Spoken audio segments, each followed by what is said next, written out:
Selamat pagi dan salam sejahtera untuk kita semua. Yang saya hormati Bapak Ibu dosen dan teman-teman sekalian, saya ucapkan terima kasih telah menghadiri acara hari ini. Di kesempatan kali ini, saya Niki, saya ingin membawakan sebuah tema yang berjudul bijak menggunakan media sosial di era digital.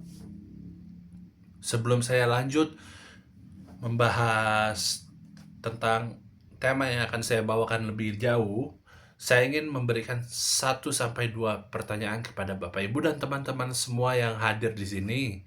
Pertanyaan pertama, apakah Bapak Ibu dan teman-teman semua pernah menggunakan media sosialnya untuk stalking akun seseorang? Kalau ada, angkat tangannya.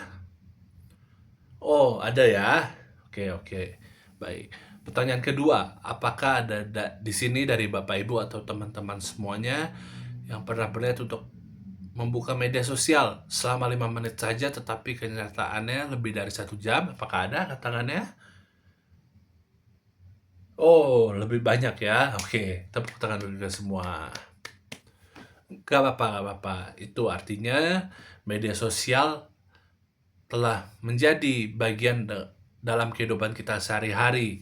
Tentunya kita semua pasti mempunyai media sosial seperti WhatsApp, Instagram, TikTok, YouTube, dan lain-lainnya. Tentunya dengan media sosial kita dapat merasakan banyak manfaat positif bagi kehidupan kita sehari-hari. Seperti kita dapat mendapatkan atau mencari informasi dengan cepat, kemudian kita dapat menjalin komunikasi dengan teman, keluarga, ataupun orang lain yang jaraknya jauh dengan kita ya. Dan juga kita bisa mencari hiburan lewat media sosial dan lain-lain. Tetapi di samping itu, media sosial tentunya juga mempunyai sebuah dampak negatif. Contohnya seperti apa? Seperti munculnya penyebaran hoaks, cyberbullying, kecanduan digital, dan juga produktivitas yang menurun. Nah, berdasarkan data yang saya dapat dari indonesiabaik.id, bahwa pengguna media sosial itu ada di sekitaran range umur usia muda hingga usia produktif. Itu artinya apa? Itu artinya generasi muda memiliki peran yang sangat penting dalam penggunaan media sosial di era digital ini. Perlu bagi kita semua untuk menggunakan media sosial secara cerdas, positif, dan juga tentunya bertanggung jawab. Nah, sekarang saya ingin membahas tentang dampak negatif dari penggunaan media sosial di era digital. Yang pertama adalah tadi saya katakan munculnya penyebaran hoax. Hoax, mengapa hoax ini muncul? Karena orang-orang yang menggunakan media sosial mendapatkan sebuah informasi tetapi tidak mengeceknya terlebih dahulu. Akibatnya apa? Akibatnya muncul konflik hingga terjadi kesalahpahaman di antara orang-orang yang ada, di antara masyarakat yang ada. Yang kedua, munculnya cyberbullying. Cyberbullying ini muncul karena orang-orang yang menggunakan media sosial merasa bebas untuk menyerang, menghina seseorang yang ada, mungkin menghina temannya atau menghina orang lain melalui komentar ataupun postingannya. Yang ketiga, dampak negatifnya adalah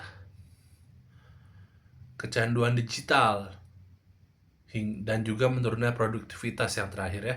Nah, efek dari kecanduan digital ini membuat kita, baik yang telah bekerja ataupun teman-teman mahasiswa yang masih sekolah mungkin ataupun kuliah, menjadi menurun produktivitasnya. Dan juga kalau yang masih sekolah, nilainya menurun.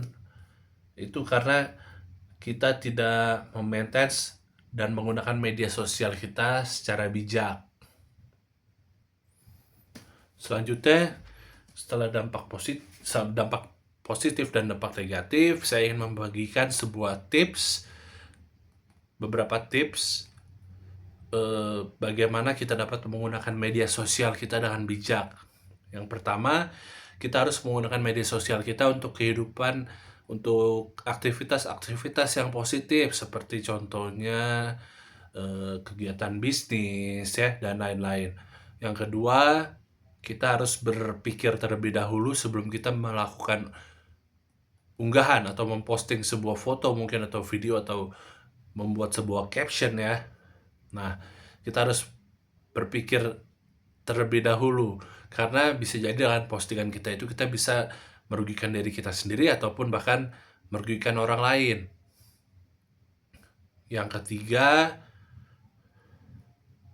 kita harus membatasi penggunaan media sosial kita, jangan sampai berlebihan. Karena menurut data yang saya dapatkan, bahwa penggunaan media sosial secara berlebihan itu dapat memberikan gangguan pada kesehatan mental. Nah, maka dari itu kita harus menggunakan media sosial kita secara bijak dimanapun dan kapanpun kita berada, agar kita semua dapat terhindar dari hal-hal yang tidak diinginkan. Bapak Ibu semua, sekian penjelasan dari saya tentang penggunaan media sosial di era digital ini. Harapannya semoga kita semua dapat lebih baik lagi dalam menggunakan media sosial. Jangan sampai kita dikendalikan oleh media sosial ya. Baik, kalau begitu saya izin undur diri. Terima kasih untuk Bapak, Ibu, dan teman-teman sekalian yang telah hadir pada kesempatan kali ini. Semoga kita bisa bertemu lagi di kesempatan lainnya. Terima kasih.